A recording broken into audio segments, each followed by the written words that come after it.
Hey everyone, welcome to Judging for the Win. I'm Dave, and this is my daily ruling. Today's question was suggested by a colleague. Thanks to Judge Mia for this one.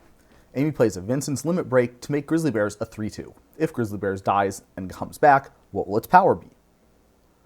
So this is a great example of a question that's relatively simple, but by no means easy. The first time I read this card, even I did a little bit of a double take, and I'll admit to taking a little bit of time to process what was actually going on, and I'm sure there are others who have the same experience.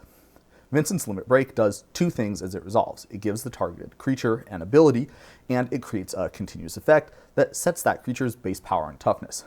It works exactly like Water Wings, except that it gives a different ability and a different power and toughness. If Grizzly Bears changes zones, it's considered to be a new game object with no relationship to its previous self, which will cause any continuous effects that were acting on it to end. Therefore, if Grizzly Bears leaves the battlefield and comes back for any reason, including dying and coming back tapped via its ability that Vincent's limit break gives it, that will mean Grizzly Bears goes back to being a 2-2.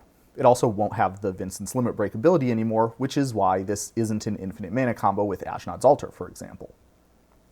So now that we have the answer, I want to close out with a little bit of an analysis of this card's templating to see if there's any way Wizards could have worded this card so that it would have been a little bit less confusing, which is the question that was originally presented to me.